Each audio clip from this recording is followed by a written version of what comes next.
এই ইউটিউবার আমি কখনো আপনাদেরকে বলি না এটা কালকে ছেড়ে দিবে, ঠিক আছে তো?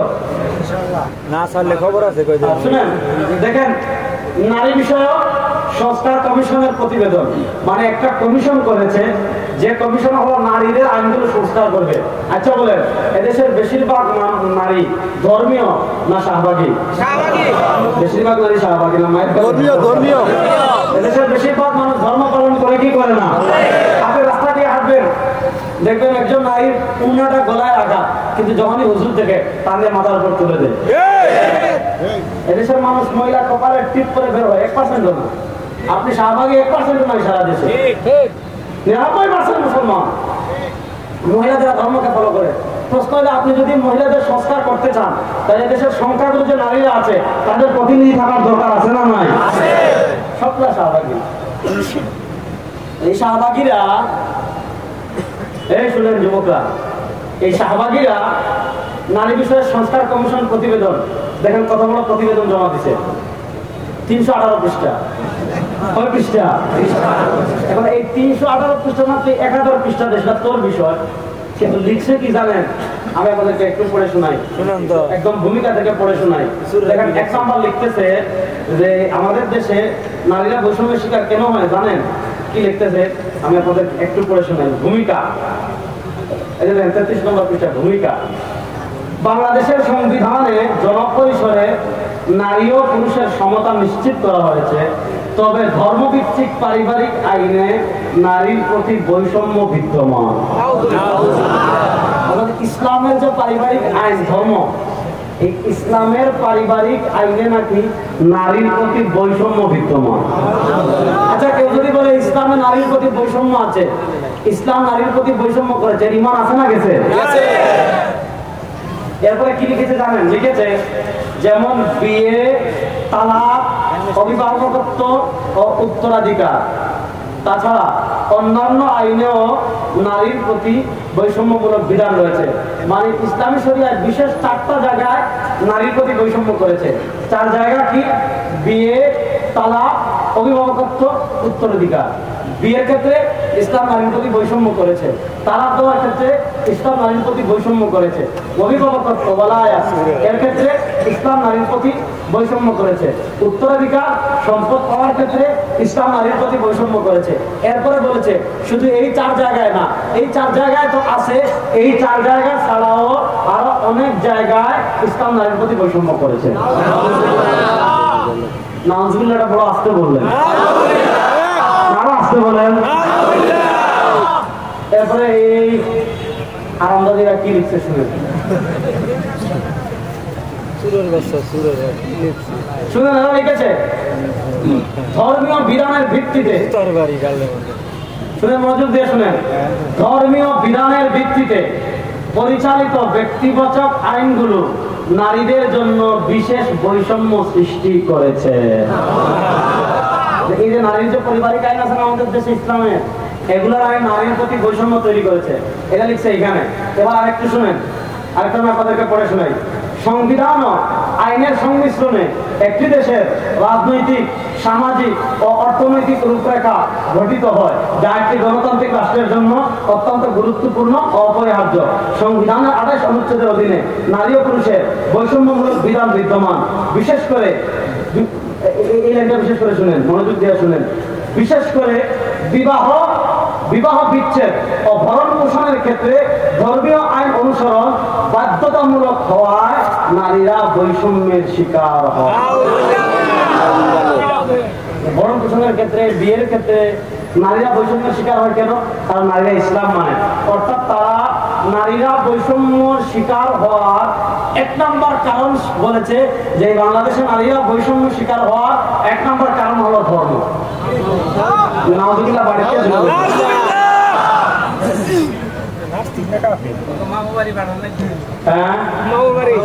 কাকা দাঁড়ায় জুড়ে বলেন, দাঁড়ায় বলেন, কি বলছেন জুড়ে বলেন, ভয় পান কেন?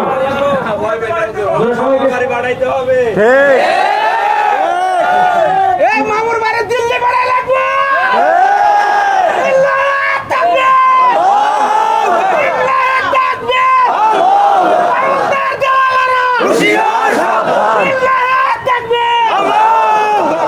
দিচ্ছেন, আমরা প্রফেসর ডক্টর ইউনূস সাহেবকে বলবো, আপনি প্রধান উপদেষ্টা হয়েছেন, কিন্তু মনে রাখবেন 2024-এর জুলাই আগস্টের গণবিপ্লব যদি না হতো, হাসিনা আপনার লিফট বন্ধ করে একতলা থেকে আটতলায় তুলতাম নামতো।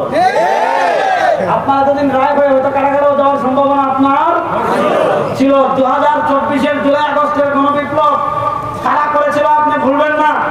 রক্ত দিয়েছে আবু সাঈদ, রক্ত দিয়েছে মুগ্ধ, রক্ত দিয়েছে তাহমিদ, রক্ত দিয়েছে ওয়াসিম, রক্ত দিয়েছে হাজার হাজার মুসলমান। আপনি এটা বলবেন না।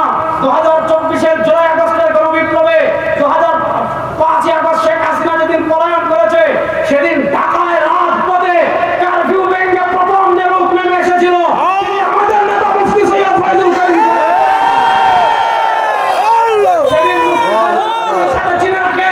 সেদিন মুফতি ফয়জুল করিমের সাথে কারফিউ ভেঙে যারা প্রথম ঢাকায় রাজপথে নেমে এসেছিল, তার ভিতরে রেজাউল করিম আপনারও ছিল। সুতরাং ফাইজান করবেন না, ফাইজান সহ্য করা হবে না। আপনাকে আমরা সম্মান করি, আপনি রাষ্ট্র পরিচালনা করেন, এটা আমরাও চাই, কারণ আপনি ভালো রাষ্ট্র পরিচালনা করতেছেন, ঠিক না বেটি? কিন্তু আপনি রাষ্ট্র পরিচালনার নামে আপনার পাশে এই যে নাস্তিকেরা ভারতের আধিপত্যবাদকে প্রতিষ্ঠা করতে চাচ্ছে, স্পষ্ট ভাষায় মেসেজ দেই, এই নারী বিষয়ক সংস্কার কমিশন প্রতিবেদন অতি শীঘ্রই বাতিল করতে হবে। এই দাবির সাথে কারা কারা একমত? যারা এই আকিদা পালন করবে যে ধর্ম বিবাহের ক্ষেত্রে, ধর্ম আত্মের ক্ষেত্রে, তালাকের ক্ষেত্রে, ধর্ম আপনার সম্পত্তি ভাগের ক্ষেত্রে, ধর্ম অভিভাবকত্বের ক্ষেত্রে নারীর সাথে বৈষম্য করেছে, তারা মুসলমান না নাস্তিক? তারা মুসলমান না নাস্তিক? নাস্তিকতাবাদী আইন বাংলাদেশে আগে যারা আলোচনা করার সাহস করেছে, দিল্লি মামুর বাড়ি চলে গিয়েছে, সামনে দেখা করবে তারাও দিল্লি মামুর বাড়ি যাবে। খালি জুতার বাড়ি হবে। ভাই বলতেছে খালি জুতার বাড়ি হবে। ভালো করে বুঝেন ভাই, মাইক পেয়ে ভালো করে বুঝেন। তারা লিখছে কি জানেন? তারা লিখছে হইল যে যারা বেশ্যাগিরি করে এদেরকে শ্রমিকের মর্যাদা দিতে হবে। আর সে একটা গুরুত্বপূর্ণ কাজ, কি পরিমাণ কষ্টের কাজ একজনের পক্ষে কেটে চুরি করে আনা রিক্স আছে না নাই? কষ্ট আছে না নাই? এদেরকেও দেন শ্রমিকের মর্যাদা, ডাকাতদেরকেও দেন, ঠিক কিনা? তাহলে বোঝা গেল ডক্টর ইউনূস সাহেব আপনাকে বিতর্কিত করার জন্য, আপনার উপর মানুষের যে আত্মবিশ্বাস তৈরি হয়েছে বিগত 52 বছরে শহীদ প্রেসিডেন্ট জিয়াউর রহমান ছাড়া খুব কম শাসক এমন আছেন যার উপর এত মানুষের সমর্থন ছিল, ঠিক না বেটি? এত এই যে আপনার বিপুল সমর্থিত, আপনি যে বিপুল জনসমর্থন অর্জন করেছেন, ইন্ডিয়া দ্বারা দেশের সহ্য হচ্ছে না। এজন্য আপনাকে বিতর্কিত করার জন্য এগুলো করছে। আমরা আপনার পাশে চিরামাচি থাকবো, কিন্তু প্রশ্ন হলো কোরআনের বিরুদ্ধে আমার বাপকেও ছাড়বো না।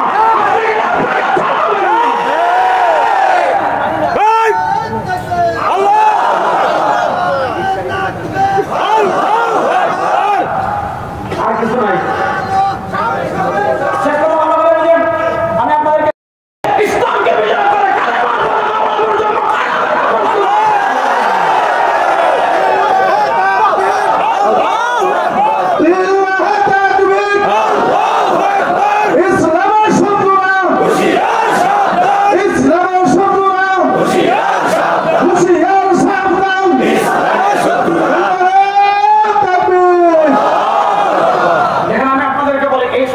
মুসলমানদের সবচেয়ে সংকটের জায়গা কোনটা? ফিলিস্তিনে এত মার খায় কেন? আমাদের পাকিস্তানের পারমাণবিক অস্ত্র আছে, গাজার পাশে মিশর আছে, গাজার পাশে জর্ডান আছে, এত মুসলিম শাসকদের ভিড়ে কেমনে কেমনে কেমনে কেমনে কেমনে গাজাকে শেষ করছে? কারণ একটাই, আমাদের নেতৃত্বের চেয়ারে যাদেরকে বসিয়েছে সব ইহুদি খ্রিস্টানের পাঁচটা গোলাম, সব ইহুদি খ্রিস্টানের পাঁচটা। আমি একটা হাদিস শোনাবো আপনাদের, সমস্যা কোন জায়গায় বোঝার দরকার আছে না ভাই? নবী সাল্লাল্লাহু আলাইহি ওয়াসাল্লাম বলেন, সায়াতি আলান নাসি সানাওয়াতুন খাদ্দাআ। ওই হাদিস পরে বলবো আগে। তাহলে দেখেন ইহুদিরা প্রস্তুতি নিচ্ছে চূড়ান্ত যুদ্ধে, তারা তাদের লিডারকে অভ্যর্থনা জানাবে। আমাদের প্রস্তুতি নেওয়ার দরকার আছে না নাই? আমাদের প্রস্তুতি নেওয়ার এক নম্বর দরকার যেটা, আমাদের নেতৃত্বের জায়গা থেকে ইহুদি খ্রিস্টানের 5টা গোলামদেরকে সরাতে হবে। আপনি দেখেন মিশরে যারা বসে আছে ইসরায়েলের দালাল, সৌদি আরবে যারা বসে আছে ইসরায়েলের দালাল, ভারতে এক মুসলিম নারী হাজ্জাজ ইবনে ইউসুফ বলে ডাক দিয়েছিল।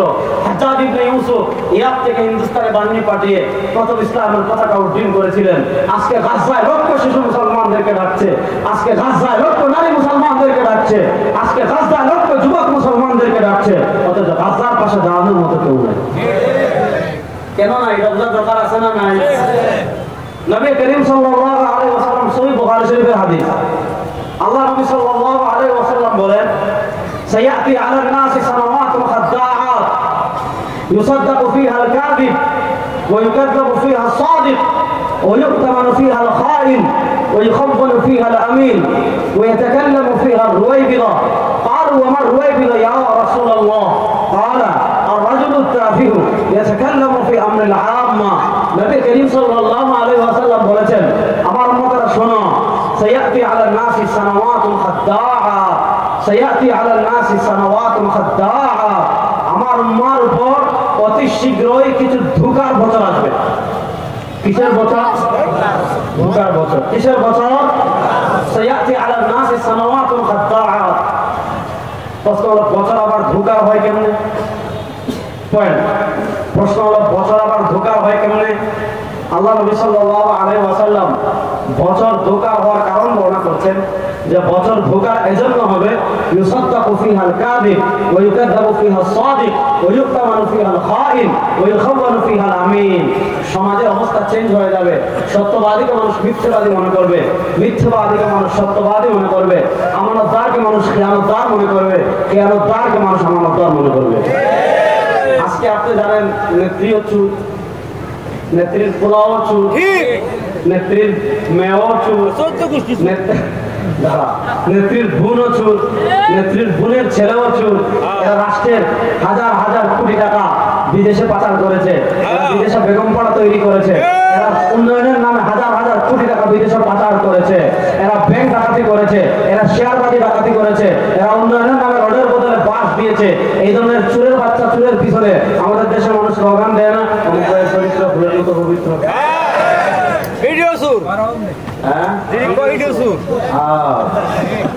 কথা বোঝার দরকার আছে না নাই? আপনি আজকে পৃথিবীর মানচিত্রের দিকে দেখেন, বাংলাদেশে তো এমন লক্ষ যুবক প্রস্তুত আছে ফিলিস্তিনে যাওয়ার সুযোগ পেলে জিহাদ করবে ইনশাআল্লাহ। প্রস্তুত আছে না নাই? ইন্ডিয়াকে বলবো এটা ফিলিস্তিন না মনে করবে এটা বাংলাদেশ। শুনেন, ফিলিস্তিনে ফাইজলামি ইসরায়েল করতেছে, আমার ভারতের মুসলিম মুসলমানদের সাথে ফাইজলামি করবেন, ফাইজলামির চূড়ান্ত জবাব দেওয়ার জন্য 14 কোটি মুসলমান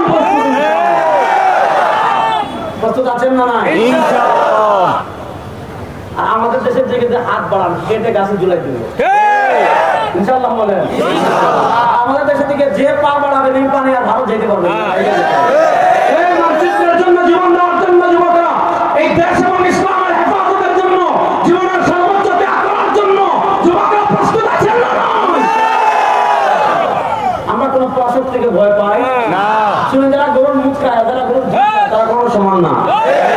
যারা গরুর গোবর খায়, যারা গরুর মগজ খায়, তারা সমান।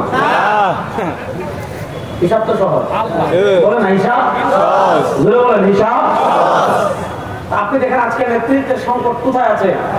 আজকে আরবের শাসক ইহুদি খ্রিস্টানের গোলাম, বাহরাইনের শাসক ইহুদি খ্রিস্টানের গোলাম, দুবাইয়ের শাসক ইহুদি খ্রিস্টানের গোলাম, মিশরের শাসক ইহুদি খ্রিস্টানের গোলাম।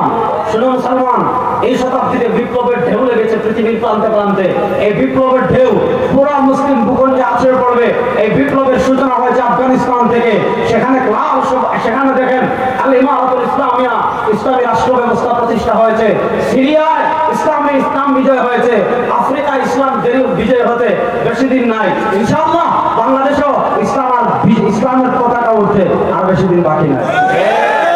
এদেশের মানুষ ধর্মনিরপেক্ষতাকে দেখে ফেলেছে, এদেশের মানুষ ডেমোক্রেসি দেখেছে, এদেশের মানুষ সোশ্যালিজম দেখেছে, এদেশের মানুষ ন্যাশনালিজম দেখেছে, এদেশের মানুষ সেকুলারিজম দেখেছে, আমরা জাতীয়তাবাদ দেখেছি, আমরা ধর্মনিরপেক্ষতা দেখেছি, আমরা গণতন্ত্র দেখেছি, আমরা সমাজতন্ত্র দেখেছি। মুক্তিযুদ্ধের চেতনা আমাদের দেশে 4টাকে বানানো হয়েছে। এই মুক্তিযুদ্ধের চেতনার 4টা বছর, এই 4 চেতনাকে সামনে রেখে এই বাংলাদেশ 52 বছর পরিচালিত হয়েছে। 52 বছরে মরহুম আল্লাহর কুতুব শহীদ ফজলুল করিম নব্বাল্লাহু মারকাদাহু পীর সাহেব জন্মায়, তিনি বলেছিলেন শুধু নেতারা নীতির পরিবর্তন চায়। এই 52 বছরে ন্যাশনালিজম দেখেছি, এই 52 বছরে ডেমোক্রেসি দেখেছি, এই 52 বছরে সোশ্যালিজম দেখেছি, এই 52 বছরে ধর্মনিরপেক্ষতা সেকুলারিজম দেখেছি। কোন তন্ত্রমন্ত্র বাংলাদেশের মানুষের অধিকার প্রতিষ্ঠা করতে পারে নাই, কোন তন্ত্রমন্ত্র খুন বন্ধ করতে পারে নাই, কোন তন্ত্রমন্ত্র চাঁদাবাজি বন্ধ করতে পারে নাই, কোন তন্ত্রমন্ত্র টেন্ডারবাজি বন্ধ করতে পারে নাই, কোন তন্ত্রমন্ত্র ধর্ষণ বন্ধ করতে পারে নাই, কোন তন্ত্রমন্ত্র ব্যাংক ডাকাতি বন্ধ করতে পারে নাই, কোন তন্ত্রমন্ত্র বিদেশে টাকা পাচার বন্ধ করতে পারে নাই।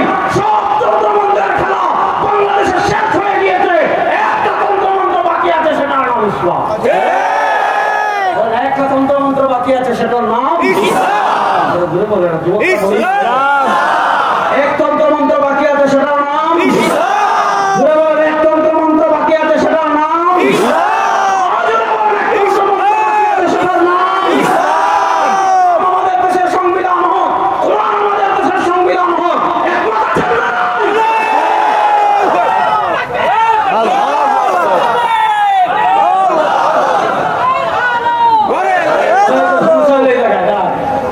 আমাদেরকে তারা এটা শিখাইছে যে আল কোরআনের আলো ঘরে ঘরে জ্বালো।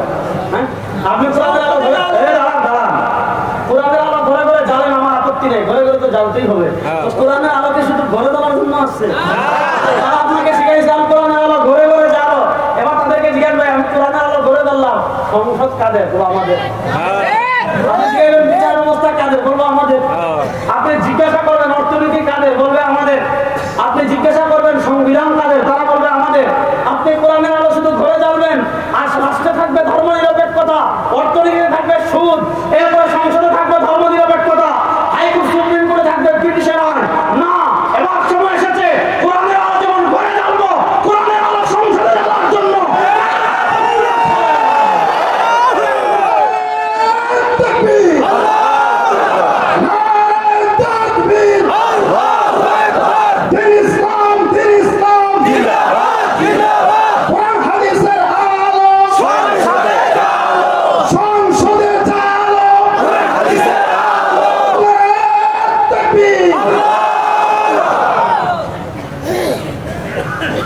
দেখেন আমি এত কেন কথাগুলো বলছি, কারণ আমাদের মাথায় ধর্মনিরপেক্ষতার ভূত এমন ভাবে চাপিয়ে দেওয়া হয়েছে। এই মুক্তিযুদ্ধে শুনেন, আমি পলগ্রাম মাঠে বাংলাদেশের নাস্তিকদেরকে 1 কোটি টাকার চ্যালেঞ্জ করেছিলাম। আমাদের মুক্তিযুদ্ধের চেতনা কখনো ধর্মনিরপেক্ষতা ছিল না। বলেন, আমাদের মুক্তিযুদ্ধের চেতনা কখনো ধর্মনিরপেক্ষতা ছিল না। দেখেন আমাদের বিজয় কি খালি 71 হয়েছে? না, 71-এর আগে আমাদের আরেকটা বিজয় আছে না নাই? 47-এ। বলেন কত? 47, 71, 24, এই 3 বিজয় আমাদের। দেখেন আমাদের দেশে খালি আপনি 71-এর স্বাধীনতার কথা শুনেন, কিন্তু 47-এর আলোচনা শুনেন না। কেন জানেন? 47-এর স্বাধীনতা করেছে আলেমরা, এবং 47-এর স্বাধীনতার কথা বললে আলেমরার অবদান চলে আসে। এই জন্য এই নাস্তিকরা 47-এর ইতিহাস ভুলিয়ে দিতে চায়। আমি তো সহজ করে আপনাদেরকে বলি, বিরক্ত হচ্ছেন না তো? ওয়াজ তো শুরুই করলাম না এখন। ওয়াজ তো জীবনে বহু শুনছেন, আসমানের উপরের ওয়াজ বহু শুনছেন, জমিনের নিচের ওয়াজ বহু শুনছেন, এবার রাষ্ট্র প্রতিষ্ঠার ওয়াজ শুনতে হবে। আমার নবী খালি আসমানের উপর নিয়ে আসলেন না, রাষ্ট্র পরিচালনাও করেছেন। হ্যাঁ, আমার নবী সংবিধান লেখেন নাই, আমার নবী বিচার করেন নাই। নবীকে খালি শুক্রবারে জিলাপি খাওয়ার সময় খুঁজেন, রাজনীতিতে নবী কোথায়? অর্থনীতিতে নবী কোথায়? রাষ্ট্র প্রতিষ্ঠায় আমার নবীর আদর্শ বাস্তবায়ন করার প্রয়োজন আছে না?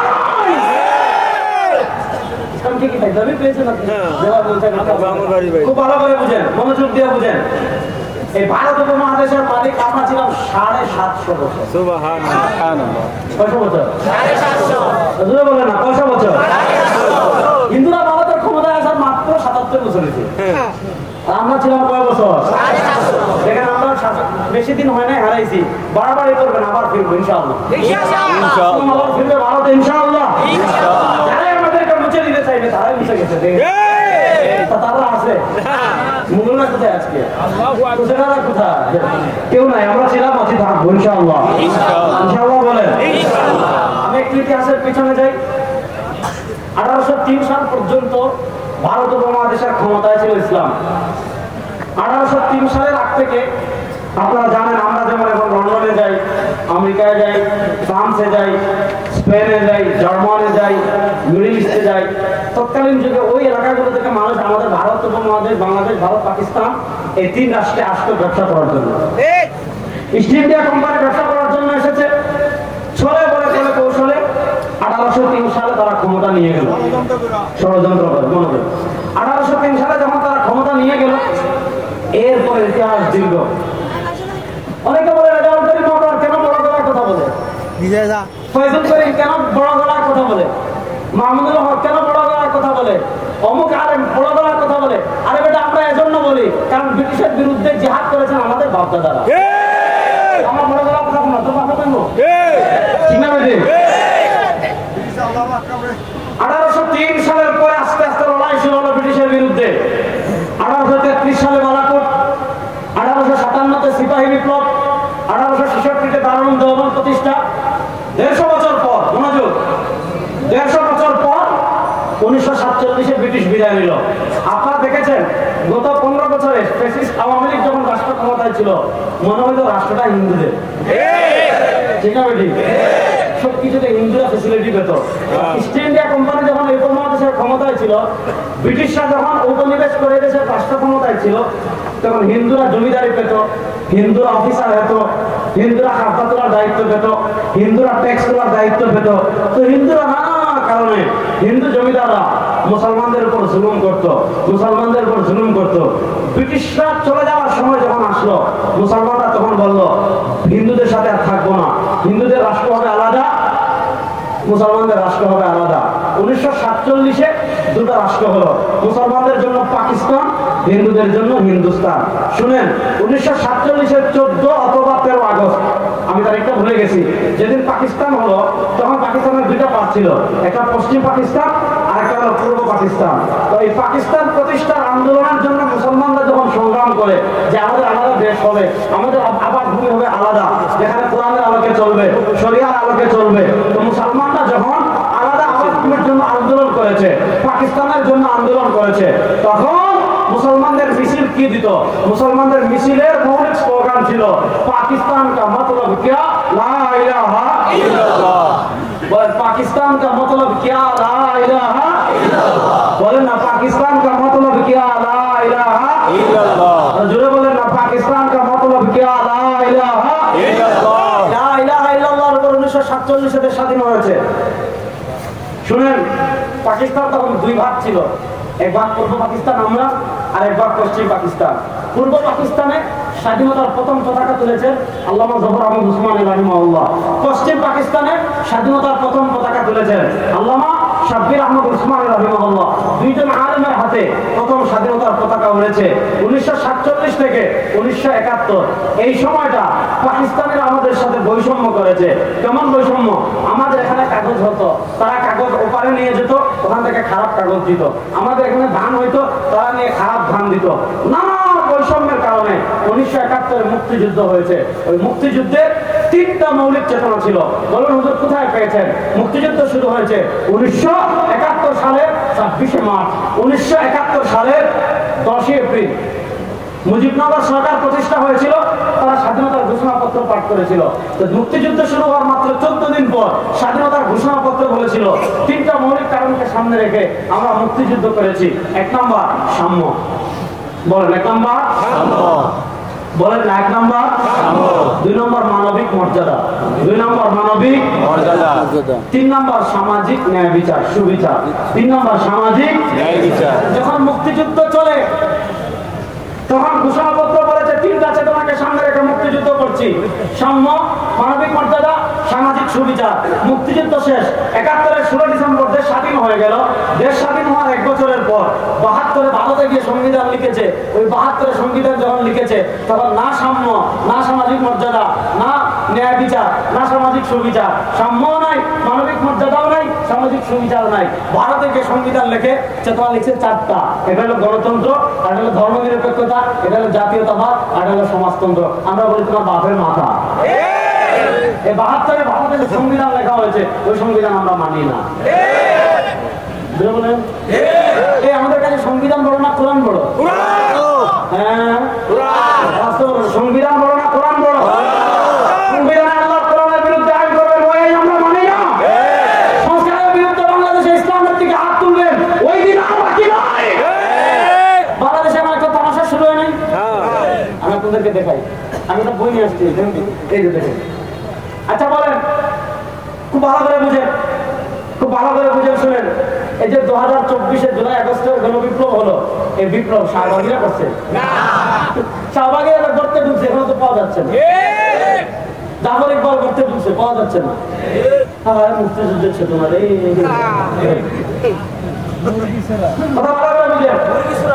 এই 2024-এর জুলাই আগস্টের আইকনিক ম্যান 2 জন, অনেকে আছে, আবু সাইদ, মুগ্ধ, তাহমিদ, ওয়াসিম, আর ওই যে 1500, আরো 1500তে শহীদ হলো। এই 1500 শহীদ হয়েছে নাস্তিকতাবাদ প্রতিষ্ঠার জন্য, কোরআনের বিরুদ্ধে আইন করার জন্য, ইসলামকে ধুলোয় মিশিয়ে দেওয়ার জন্য। দেখেন ডক্টর ইউনূস সাহেব, আপনি ভালো কাজ করছেন, মুরব্বী মানুষ, আপনার প্রতি আমাদের সমর্থন আছে। আপনি যতক্ষণ ভালো কাজ করবেন আমাদের সমর্থন থাকবে, ঠিক না বেটি? কিন্তু আপনি সুখে থাকলে ভূতে গিলায়। আপনি যদি ক্ষমতা পেয়ে ভালো কাজ করে পর্দার অন্তরালে যদি ইসলামকে মুছে ফেলার ষড়যন্ত্র করে, ইসলামের বিরুদ্ধে আমার বাপ গেলে বাপকেও ছাড়বো না, ইসলামের বিরুদ্ধে আমার পীর গেলে পীরকেও ছাড়বো না, ইসলামের বিরুদ্ধে আমার নেতা গেলে নেতাকেও ছাড়বো না। আমরা মনে করি আপনি ভালো মানুষ,